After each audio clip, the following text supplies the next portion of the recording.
y'all, and welcome to another exciting episode of Down Home Dirt, the show where we dive deep into the journey of entrepreneurship with those who took the plunge and all the ups and downs that come with it. I'm your host, Dusta, and today we're met with Karriem with Kanston Development. Thank you, and welcome to the awesome podcast. You're welcome, and thank you, Dusta, for inviting me. I'm looking forward to have a conversation with you. Yes, I'm looking forward to get to know you better. So let's start out with where you're from and how you ended up in the Triangle. Sure. So I was born in Queens, New York, and I actually lived though when I was in eighth or ninth grade in Newport News, Virginia, for a couple of years. So like the South, love the South. But then I moved back to New York after that for the remainder of my high school. Went to college for Johnson Wales University for business. Thought I was only gonna get a bachelor's degree. Stayed there, got my master's, and stayed in that community, that state for 26 years before I moved down full time to Clayton, North Carolina here in 2021. Moved here because my in-laws moved back here 20 years ago, but also I always loved the South. I was going to move to the South anyway, but just took me a long time to get here. No, I understand that. I'm from Florida, the only place that you have to drive north to get to the South. So I got here too. I arrived in 2019 though. Okay, cool. About Yep. So I that's interesting. Yeah, 2019, I started to do a monthly networking event once a month. So I would fly down every month here in Clayton and Johnson County and do like a business networking event. And then COVID happened, and the rest is history. After that, things got shut down, right? That was definitely an interesting time. So Yes. tell us a little bit about your business and who's your ideal client. Sure. So I love to tell people I'm a strategic management consulting, and the goal is to help small businesses to actually find out where they are, get them unstuck, and then also develop a GPS roadmap for growth. So I like to work with business owners that usually have a team of people anywhere from 3 to about 10, 15 employees or contractors, right? Because nowadays the big thing is 1099 contractors, and really want to work with people that are looking to grow, right? And if you have a growth mindset, that means that usually you're going to grow also with people. And that allows me to strategize around with them to come up with a roadmap, give them some assistance and help them to say, hey, this is where I want to be, right? So if you're doing XYZ dollars in sales, you want to do this next year. All right, let's talk about how you're going to get there. And then also how you're going to get there with resources and people. No, absolutely. Because that's one of the things that we're learning with this podcast is how are we going to get there and who's the best person to pick to get that direction. So I'm Mm. learning with everyone else and I love this.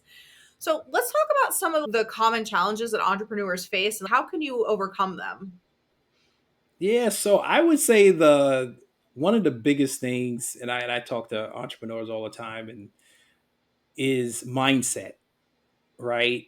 And one of the things that I've learned over the last 3 years since I jumped into this whole franchising world, owning a franchise food business, was that I'm looking at one unit. There's people looking at 20, 50, 100 to buy at one time, right? And so that mindset has to be totally different.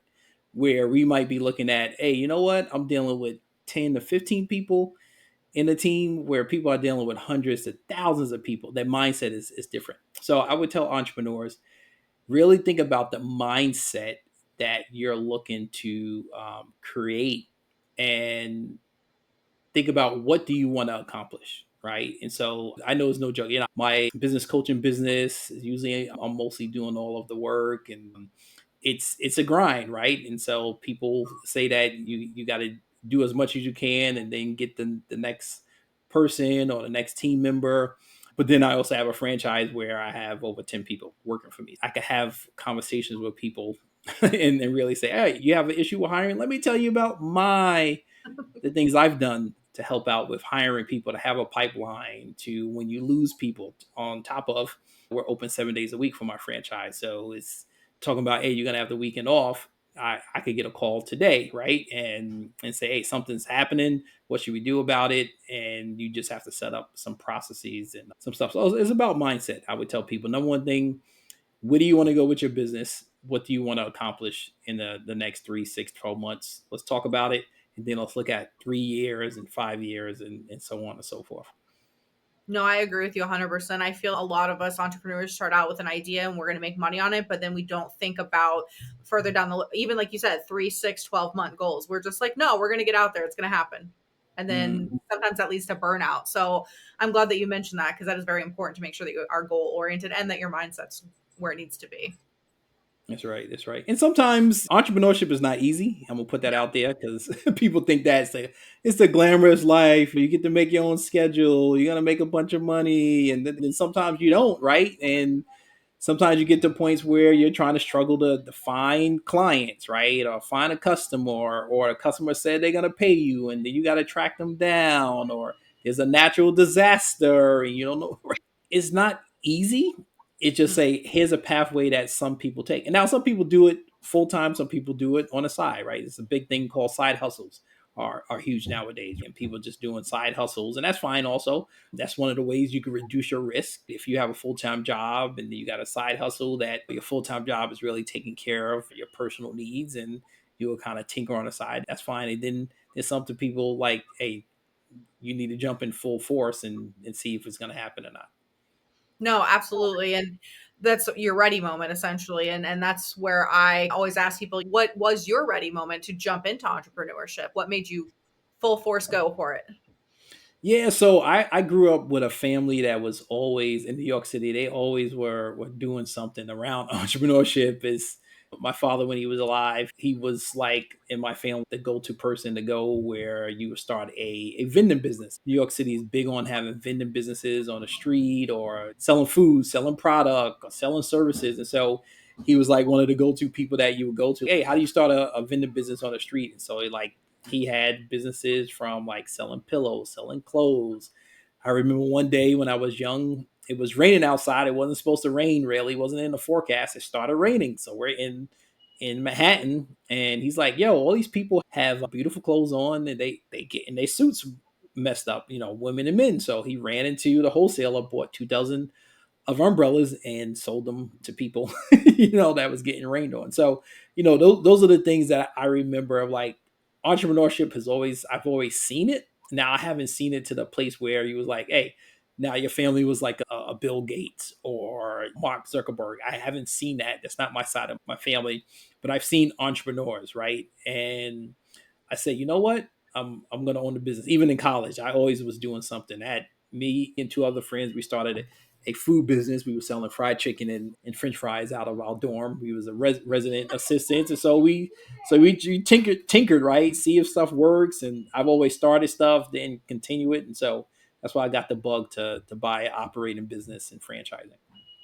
I feel like it always starts with entrepreneurs when we're really young. And it's usually like high school and college is when we're like, you know what? I don't want to work for somebody else. I know that I can make money doing this. And they just do it. Even if it's something like you said, I had the last guest.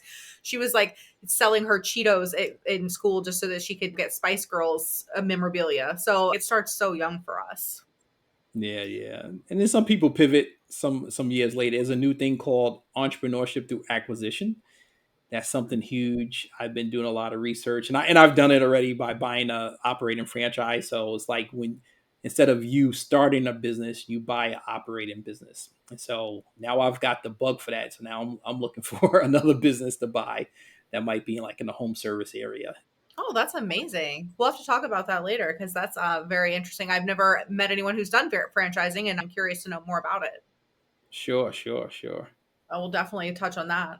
So tell us about what your support system looks like. Who's your biggest supporter, and how has having that person or people in your life helped you to practice success? Yeah, so family is huge, and I know everybody's family, depending on who they are, might not be a big support. Or you have family say, "Hey, why don't you start the business?" and they don't use you as a client, and then you get upset. But you know what? If you started a business just to serve your family, then really that's probably not the number one customer you should be looking at. I also tell people you should have advisors, maybe an accountant, a lawyer you could talk to, mentors. I tell people any industry that you're gonna go into or you are in, you should have a mentor, right? So the franchising model, what I like about it is that I could call up another franchisee. They have the same brand, same product, same issues, same opportunities as me, and we could talk the same language, right? And so that's why I kind of like what were franchises. But if I was in like a business like you are in cleaning, I would be talking to cleaners. If I was in a business of doing technology, I'll be talking to technology people, right? I would get in an association. I would talk to mentors. I would talk to people that have been successful at it. And so I tell people, and the other thing where a lot of small business owners don't think about as an investment in themselves is having a business coach, right? And so I talk to a lot of people because I'm out there looking to help people. They know about transactions. They don't think of a transaction as a business coach is important, right? And so just like people have therapists, I'm not saying business coach are, but sometimes people get into the therapy of a business. But sometimes you need to just talk to somebody. If somebody's outside your business that can look on the outside, it's almost like think about sports, right? In sports, usually a team or a person has a coach, and the coach's job is not to be on the field with that person. The goal is to coach them to be the best that they can be in whatever position that they play or the sport that they play. And so why not you as a business owner have someone that can help you be the best that you can be? Michael Jordan had a coach, right? Dale Earnhardt had coaches, and so why not get the best coach or the best team leader that can help you out? No, absolutely. I agree. That's something that comes up a lot on the podcast, and I'm starting to realize that maybe I need a business coach. So it's not something that I thought about when I first started my business. I was like, nope, I have a service here. I'm going to go market it. But there's so much more to it. And that's why I did this podcast to teach people, hey, it's not just about the transaction. There's so much more to it. That's right. So, That's right. talking about success, how do you measure success in your business and in your life? Profit is the goal of business, but beyond that. Yeah, so it I would say it depends, and I tell people that this it depends on who you are. Cuz sometimes we look at society as our success model, but that might not be for everybody. And the reason why I say that, I've talked to many entrepreneurs that like, hey, I'm looking to start the business so I can really give back to my community. So their success might not be profitability. It might be like, hey, I'm growing a business. I could hire some people in my community. I could donate to causes in my community, and that's what their success can be. Now, I tell all business owners, you should have key performance indicators and goals. Like I have weekly sales goals for my franchise. I have monthly goals for my business coaching business, and those things could be a measure of where you are in your business. But you really should define those for yourself because everybody doesn't. I don't think start a business sometimes to say that I'm gonna be the biggest business in the world in this industry. Some people like, hey, I'm starting a business. I just got it. I need to make money. I got to feed my kids. I Yeah. gotta hustle, right? So I would tell people define success for yourself, not based on what other people tell you. Because Absolutely. even though we have like, being in a franchise brand, we have kind of like models where we could say, all right, the best performing business is doing this based on their sales, based on their revenue, which is good. And you go model them, but you might be running that business totally different than somebody else. It might be a different model, so like right now we're trying to do a model for our business where we're being like a work-based learning site where we have nonprofit organizations and organizations that are giving second chances to people, and we become like a learning place for them, and then hopefully those people go on to find some jobs in the future. That's really great. That we need more stuff like that, honestly, because I just don't feel like there's enough opportunity for people who need second chances. Yes, yes. And there's some people with disabilities that a lot of people don't think about as workers, people with autism, people with learning disabilities. And what happens is that some people don't want to give those people chances because they think they take more time to work with. But guess what? You know what? They can contribute to the workforce also. That's true. My son has autism. He is 19 years old and he lives on his own. He has his own car and he works a 40-hour a week job. And the thing that makes it very successful for him is that he has a job that is the same thing every single day. He works in a factory and he's successful because of that. He needs stuff like that. So you're right. They can take into account those things too. That's right. That's right. And people sometimes forget about people in our society because they haven't been thinking outside of the box. So you hear a lot of people now, I can't find people, people don't want to show up for work. And I'm like, well, have you tried to reach out to a lot of people? Because a lot of people are not doing that. That's one of the things I've learned being in the franchise food industry. A lot of people are not reaching out to different types of groups. And that's why you don't see the that's why you don't see the pipeline of people that you're looking for. So No, absolutely. I agree with you 1,000%. And I think there needs to be more programs like that. We, as a family, have to deal with it ourselves. And they had a great program for my son to be able to go to be able to get the job. He also has supports to keep the job. So if it gets to be too much, it's not like you're fired. It's how can we make this work for you? that's right. Yeah, the support that people can get, and that's why like I'm big right now and telling people, see what opportunities are out there for populations that you can hire or work with, because some of those populations also come with more resources than just hiring um, a person that is not autistic, or a person that is, they just walking off the street. Like one of my units, I have people walking off the street all the time because of high employment area in a rural town. So people walk off the street all the time, like, hey, I need a job. And I'm like, I would love to help you out. I'm like, I can't hire everybody. So, Right. I'm using a program right now to do workforce development that hopefully those people are interested. I get them connected with the organization. They get a job coach, they get paid, and then also it helps us with our labor costs also. Sounds like we keep going back to this you need a coach thing. And I'm loving this today because you're absolutely right. I think we all need a coach, in not just in life, but for work, for everything. That's So right. maybe we could see a lot more, I don't want to say life coaches, but just coaches in general for things. That would be really good. So I often sometimes see you post about grants and stuff for your business. Can you tell us a little bit about what you do to help people find those? Yeah, sure. I just started recently really talking about it. Part of my background also is training. I worked in banking before. I've done a lot of stuff for economic development also. And so one of my jobs, I ran a program called a Small Business Administration Microloan Program for the entire state of Rhode Island. So 85% of my pay was paid for by a grant. And so I would have to fill out reports. I would have to fill out information about how many entrepreneurs we're helping, and during that time also knew like, hey man, business owners could receive grants. And I'm like, what? I didn't, I thought it was mostly nonprofits. And so, and then really during COVID, me and my partner had a contract with a state where that's what we did. We helped business owners in certain communities that really didn't have a lot of, how can I say, connections with the government, to actually help them navigate the grant process during COVID, how to fill out applications, how to understand paperwork. And so I think I helped 100 plus business owners during COVID with some of those applications and finding funding. And then I had two business coaches that I had over the last year say, Karriem, I think you should start helping people more and put it out there that you help people find and apply for business grants. So yes, over the last year, I've been putting that out big time, because there's an opportunity that small businesses don't, they might have heard of it, but they don't know how to access it. As a franchisee, I received 5 business grants, 4 to hire and train employees, and then another one for training.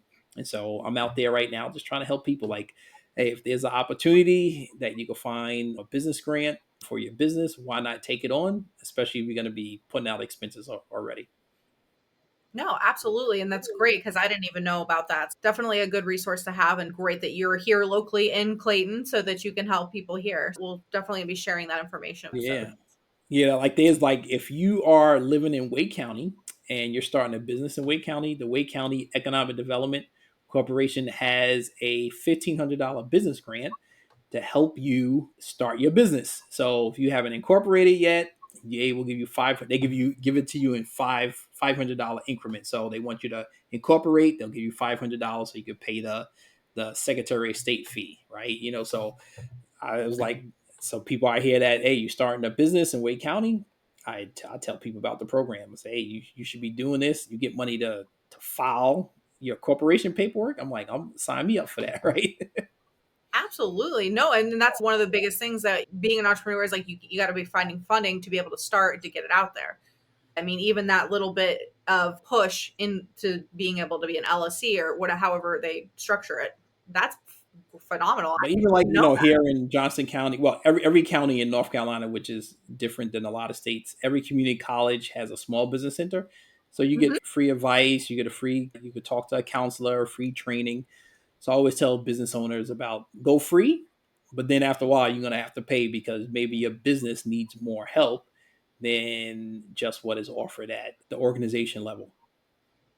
Absolutely. We did an episode with a small business center and they were actually the people that kind of got me started because like I said, I moved here, I didn't know anyone, I didn't know anything. Mm. And I went out there and they were like, "Here's your plan to get started." And I was like, "Cool." But after that, I mean, obviously they can help you with more stuff, but I didn't I didn't know what else to do. I was like, "All right, I did it. Now what?" You know? That's So right.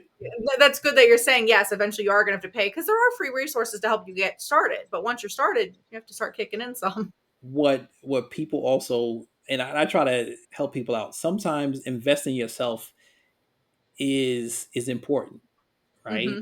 And as small business owners, it's great. I'm always looking for free resources, but there's sometimes that you're gonna have to take the next step and invest in your business, invest in yourself. And so, like, it's a what they call like taking the capital and investing in your business to go to the next level. It's like buying equipment, right? You've been baking, products in your house. Now you go to a bakery, and now you're gonna have to buy a bakery equipment to actually handle the bigger volume that you need to take on more customers.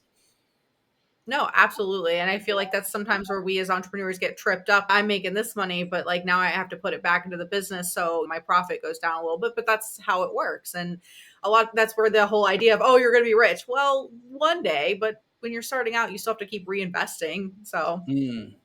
that's perfect. I'm glad that you brought that up. Something we haven't really talked about yet is reinvesting in yourself and in your business. So speaking of that, let's talk about how you see yourself in the future. What is your future plans and goals for your business?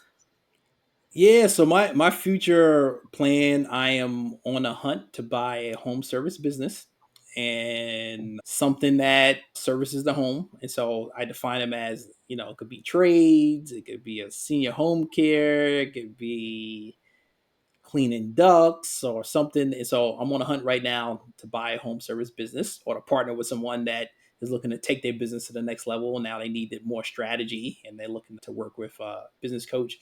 So that's what I'm on a hunt for right now. And my goal is always to be entrepreneurial, but also to help out entrepreneurs that are looking to take their business to the next level, right? And so, of course, I'm a part of the Clayton Chamber of Commerce, also a part of other networking things around this area triangle. And the goal is like, hey, how can we work with each other to help each other grow? Like, we don't have to grow by ourselves. How about let's grow together? Absolutely. And I think that's a great mindset. A lot of us feel alone on an island when we're an entrepreneur. And it's another reason I started this podcast is because I wanted to reach out to others and be like, do you feel the same way? Because I would love to connect with you and make sure that we're not completely alone out here because it sucks. Yeah, I've been trying, like, I started, like, I think I was telling you earlier, I started like these free business growth seminars on Thursday at 12 o'clock at the chamber.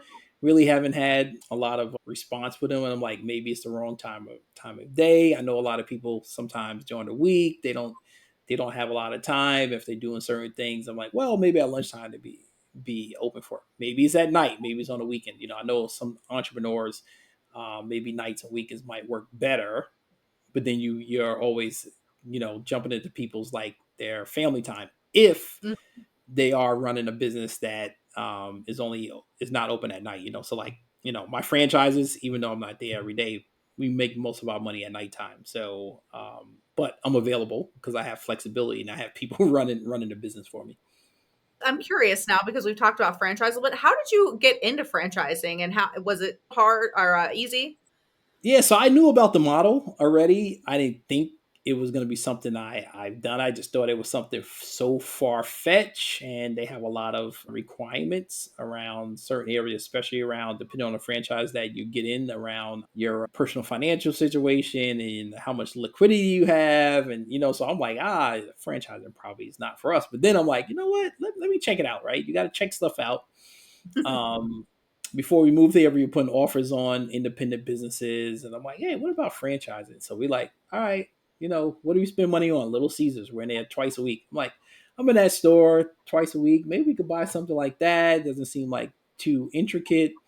And so we went down to research and we talked to the corporate office, and we like, nope, too much money to start a new one. And then we saw one for sale. So we're like, hey, we could buy a brand new but not brand new, where we buy a franchise for less than 200 grand. We're like, all right, I'm in. so, so that's how we got, we bought our first unit in December 2021. We bought a second one 6 months later. So, Oh, um, wow. yeah, so there's an opportunity out there. There's many people that do own franchises. It's just that it's not talked about all the time as entrepreneurship, as an No. opportunity.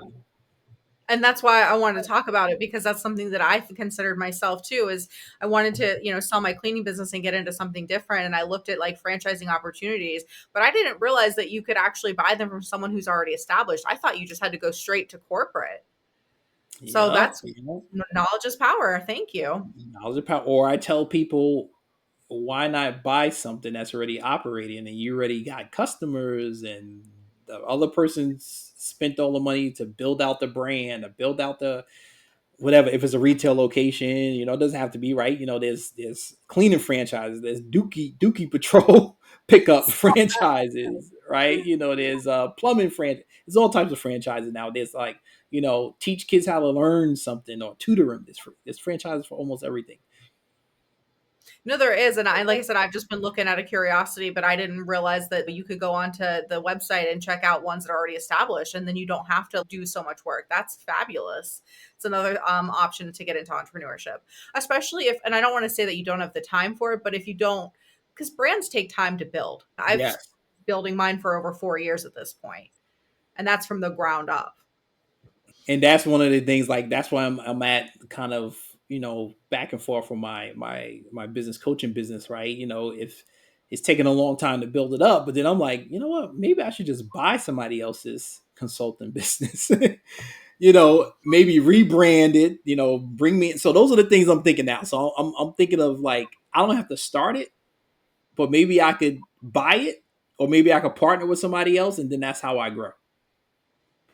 No, that's great. That's something else that we talk about a lot on the podcast, is reaching out to people and just making sure that the partnership works for you, and that maybe that's an option versus just doing it completely alone. This is such great information. So let's talk about your marketing strategy. I know that it's a franchise and it comes with its own, but when we're talking about your business coaching, how do you market that to people? So the business coaching, business cancer development right now, most of it is word of mouth, or it's using Facebook, or LinkedIn. I haven't done any paid stuff for the business, but mostly with small business, it's a lot of word of mouth or referrals, right? Networking with people.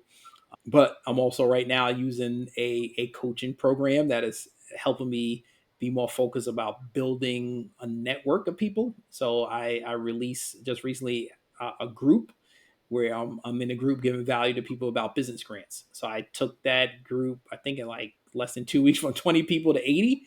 Now it's up to 90.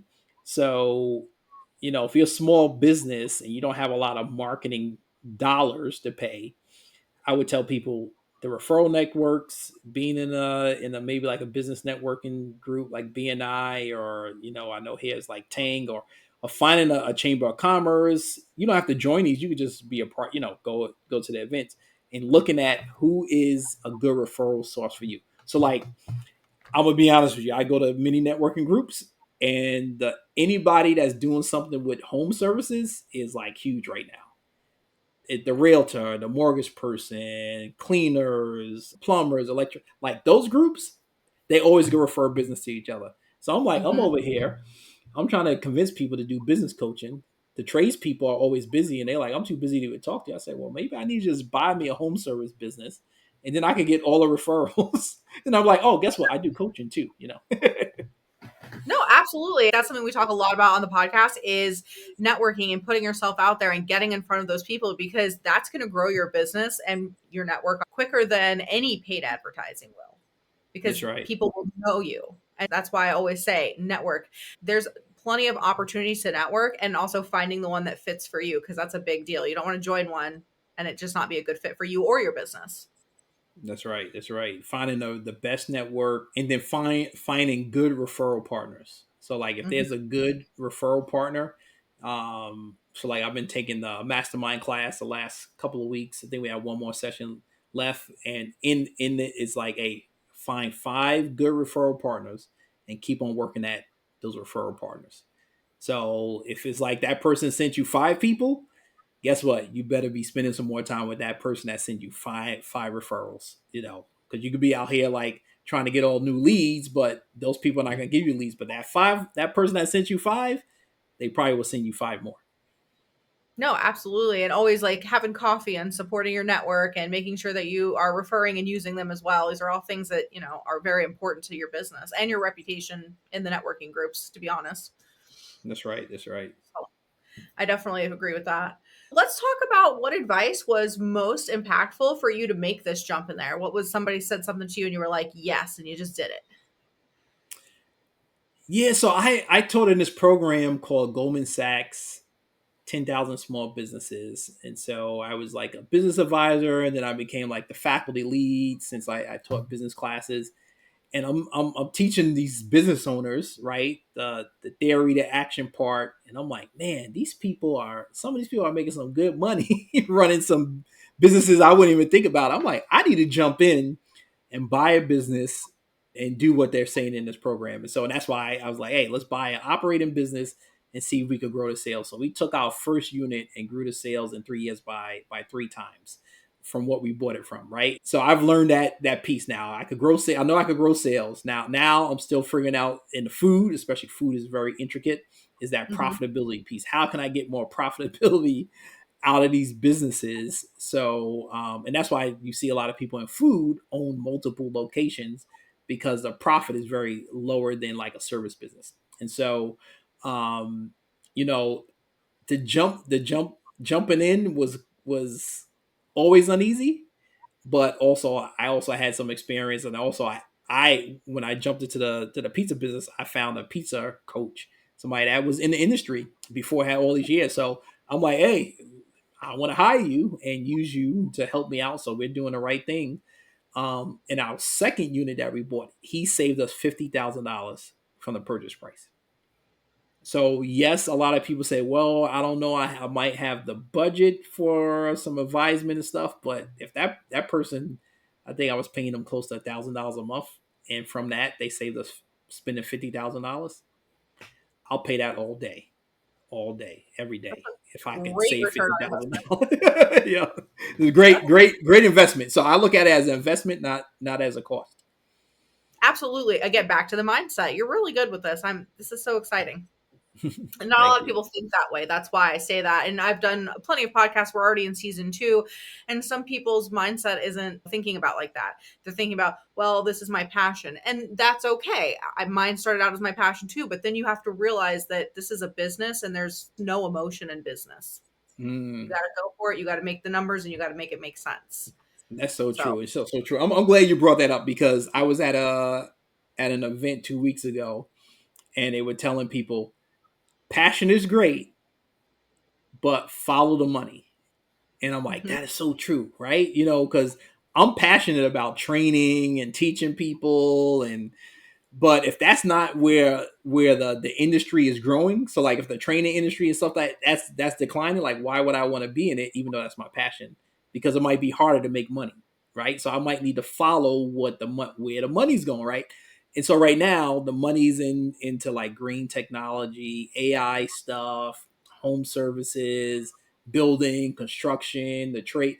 So you could be passionate about baking that cake, but if that's not going to make you money, and you're going to get into a point where you open up that bakery, and now it's costing you more to operate the bakery, even though you love baking cakes, you ain't gonna be passionate about it no more. I'm gonna tell you right now. Right? So that's what one of the things that we have to understand. Like, I never tell people that their dreams are not going to work out. I just say, listen, have you thought about this, or have you thought about that? Because I would never tell anybody not to do something. Look how many people told billionaires that you can't do this, you can't do that, right? And so I tell people, hey, you just want to do some more research, you want to think about some information, because everybody that owns a hair salon hasn't become like a big hair salon owner, right? And so sometimes you just got to be real with certain stuff, and you got to do research, right? Do research about your area, what's going on, what areas are growing, what services do people need, what's in high demand.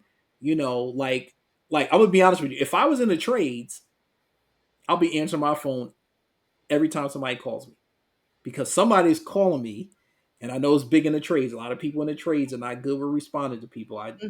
deal with a lot of trades people all the time, and I'm like, dude, I'm trying to give you some work, and you telling me to call you? You're not gonna call me? I'm not giving you that business, right? And so, just like the first thing we did in our first franchise we took over is that we answer the telephone, and that's not a thing that is big in the pizza business. People answer the telephone all the time, so I'm like, big, hey, you need to walk around with the phone on you. People are trying to call us and give us money to buy a product, and we're not going to answer the phone. That's crazy. It's like, hey, if I was a business coach and people was calling me 20 times a day to pay me thousands of dollars to be a business coach, and I didn't answer the phone, I'll be stupid, right? Absolutely. That's something that I noticed too. Whenever I had first started my business, I got a lot of compliments on the fact that I always was responsive. And I thought to myself, is that not a thing? But that's an area that a lot of service based businesses are lacking. And it's not necessarily because of their attitude, it's mostly because you don't have either the resources, the time, the ability, because I do the work in my business. I can't always answer it. But my Yeah. voicemail does say, hey, I can't answer the phone. If you text me, I can get back to you because I can text while I'm at a house cleaning. That's right. That's right. Or you could set up now. Now you got the whole artificial intelligence stuff going on. Man, is wild. So we've tested some of it at our franchise stores where and say, all right, if you're looking to order something online, just go to littlecaesars.com. Right. So it already says, listen, you don't have to talk to us. Just go to the website. And we're about to try out something soon. Also, I'm working with a gentleman that we're gonna see if we can figure out how to talk to the people on the phone, and then it will automatically text the order. So now the person doesn't have to talk to them, and then we just put the order in, and they'll say, "Hey, your order will be ready in 15 minutes." So we still have to do a manual process, but at least if we could get the order, then we don't have to answer the phone. So just stuff like that, or like you say, in the service business, you should have a calendar where people could book, Hmm. whatever. Book your sessions, book times. I have a calendar link. Like when people need to book something, they're like, "Hey, when you available?" Say, go to my calendar link, and you'll see when I'm available, and then you can book a meeting with me. No, absolutely. Being available to your clients, I think, is the number one theme here because that's true for a lot of people. I'm looking for a landscaper because I'm not going to go climb this 10-foot tree and I'm not going to do that. And Mm. I've reached out to several of them, even highly recommended on some of the Facebook groups, and their customer service is not happening. Or they will schedule, but then they won't show up. And it's Oh, okay. It sounds yep, like you've got two problems that you need to think about working on. And I think it's something that we need to maybe get more coaching about thinking about yeah. that. Oh, it's almost, but you got to be willing to. If you're not willing to change, then you're not going to do it, right? And I know right now a lot of, depending what area of trade you are, a lot of people are very busy Hmm. and they are picking and choosing, or they're so busy that they don't even have processes to handle answering the phone. But I'm gonna tell you, if you were in the trades, right, I'm gonna tell you right now, the number one thing you need to do is call people back or respond to them, because those people are looking for us to pay for a service.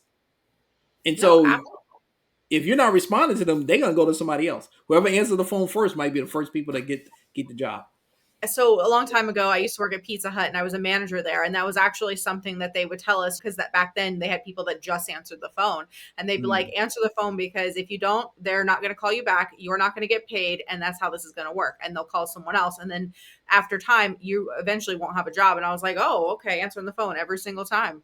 that's right. That's right. So that's just me learning as a Pizza Hut employee. I was a manager there for 6 years and I loved the Wow. job. I know. I like always tell people that they're like, "You worked at Pizza Hut?" I sure did. Loved it. I would go back except for the pay. Yep, yep. I And love and the that's the service. thing. Yeah, and that's the thing with like it boggles my mind. Like, and I've talked to a couple of people, in trades, and I'm like, you say you want to grow your business, but you don't answer the phone. Like, Or I sent your email, you didn't respond back to me. Well, I don't have a. You know what? You could have all that stuff remote. Like nowadays, you could have your phone. If you can't answer it, you can have it forwarded to somebody that can answer it. Like that's a simple thing. Like right now, if I wanted to, I could go on an app for my store. Say for instance, my storage is busy. They call me Cream. I can't handle the phones. I could go on the phone app and answer the phone for them. So there's ways to do it. There's ways to do it. Absolutely. There's always systems in place and virtual assistants. If you have a service based business, there's always options. So That's I'm right. glad that we're talking about that because that's something I like to put out there. Look for your resources, guys. Don't ask how you're going to do it. Ask who's going to do it. That's right. Who's going to do it? It might be a partner. Maybe people go partner together, and then that's a way where you can reduce your costs. So, like, say for instance, 10 service businesses come together and say, "Hey, if we hire this person and they answer all of our telephone calls, it's like we all could share in, whatever that service." That's a way to do it. Versus, you don't have to be the one doing it all the time. It could be like a group. Absolutely. That's a great idea. I didn't think about that. So we're learning together, everyone that's listening. We're learning together, right? I have some good creative ideas now. How to make them into money, profiting ideas. That's another one, right? I gotta Right? It's figure like out. creative problem solving. I'm good at problem. Like as soon as somebody says something to me, I'm thinking about how I can solve it, right? And I'm always thinking, and that's one of the things I have to work on myself because I'm always in a coaching mode, but then sometimes I need to be in a listening sales mode, not into a coaching mode. No, absolutely. And I think that's what's so great about you. We get along great. When we first met, I felt your energy was very much like, I want to help people and not how can I profit off people. And so that's That's right. very great to have, especially because we were in such an MLM like context. Nobody wants to be a Hun kind of thing. So Yeah. if somebody's willing to genuinely help you, yes. If they're just kind of wanting to sell you things, you're more turned off to even dealing with them. So That's right. Like I just started these business grant challenges. So it's 3 days. Like I have one starting next week. 3 days of like just me giving free value to people. You jump on a virtual Zoom or Facebook group, and I'm just gonna give value. I'm not there to sell people anything. Yes, I'm gonna show them if you want to work with me what that looks like, but I'm just gonna give them value. And I know that the value is gonna. Well, first of all, they got to give up their time, right? But the value is gonna be huge. no, absolutely. Do you have any advice for anybody who's wanting to like either purchase a franchise or jump into entrepreneurship? So I would tell people to talk to somebody that's doing it already. And I'm gonna tell you something else. Just don't talk to one person. Because we usually stop at one and then people will come back to me, well, Kareem, somebody told me that this is not a good business to get into. Well, you just talk to one person. Go and talk to maybe three, four, five, and just not talk to the businesses that are not doing well. Talk to people that are successful in that industry. And it's huge to do that because like in franchising they give you a list of businesses to talk to, like if you're interested, and people might call one or two people, maybe call 10 and see, hey, how you doing, what's going on, what do you like about this business, why did you get into it? And because what happens is that people say it's not going to work for me because people told them it's not going to work for them. Yep. That's like a Right? big So one. like you're in the cleaning business, right? And somebody says, "Well, don't use that cleaning spray because it ain't gonna work." But you're like, you only talk to that one person. Did you talk to like 5 or 50 other cleaners that are using that product? They selling it for a reason, right? So, and that's what happens, right? So people get scared, they get fearful because they only talk to a couple of people, and usually people that they know, right? And they haven't gone outside of their circle group to really talk to other people, right? McDonald's is making money, right? And so there's certain McDonald's that are not making money, and there's certain other McDonald's that are making money, making certain money. So just because your business or that business is not doing well doesn't mean that somebody else is not doing well. No, absolutely. Words of advice from someone a long time ago. They said, do not take advice from somebody you wouldn't trade lives with. So always keep that in mind when you're asking someone, does their life look how you want yours to look? That's right. That's right. And so it's interesting. I would tell people, keep on asking questions. Ask questions of people. Um, Go to somebody and say that you like, hey, you might not know them or something. Can I get 10 to 15 minutes of your time? I've done that plenty of times. Emailed people, called people, sent stuff on LinkedIn, and like, hey, can I get 10 to 15 minutes of your time? And sometimes people would say no. Sometimes they would say yes, and great, I get information. But who's the best if you're in a certain industry right now as a business owner? Who's the person you want to talk to? Go find a company, find them on LinkedIn, and send a message. Or maybe they might be local. Go by their business, knock on the door. Hey, can I get 10 to 15 minutes of your time? They can say yes, they can say no. You can say, I got 3 questions for you that I want to ask you. Absolutely. I think that's the best solution. And I've heard, again, I haven't been on LinkedIn, but I hear that's like a really great resource to meet other business people. Yes, yep. If you do it effectively and not like, you're not trying to spam people. Always fear that. Like when someone's like, hey, I want to connect. And I'm like, why? I'm like, what Yeah, do you yeah. want? You can tell they're spammers. You can tell the spam. You hit connect with them, they send you an email automatically that doesn't speak to you. They're trying to spam you, but No, absolutely. So tell everybody where they can find you. What's your website?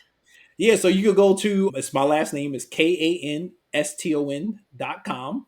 You could also Google me, put in my name, Karriem Kanston. I think I'm the only Karriem Kanston out there from what I know of. You put my name in Google, you would definitely find out who I am. And yeah, looking to connect with people, connect with me on Facebook, LinkedIn. I always offer up people a free strategy session. If you want to do a strategy session with me, or you just want to talk and ask me some more questions, feel free to reach out. Absolutely. Thank you so much for your time today. I appreciate that. And I've got a lot of valuable lessons here, a lot of good information. So now I know what to do in the future. And thank you guys for listening to another exciting episode of Down Home Dirt.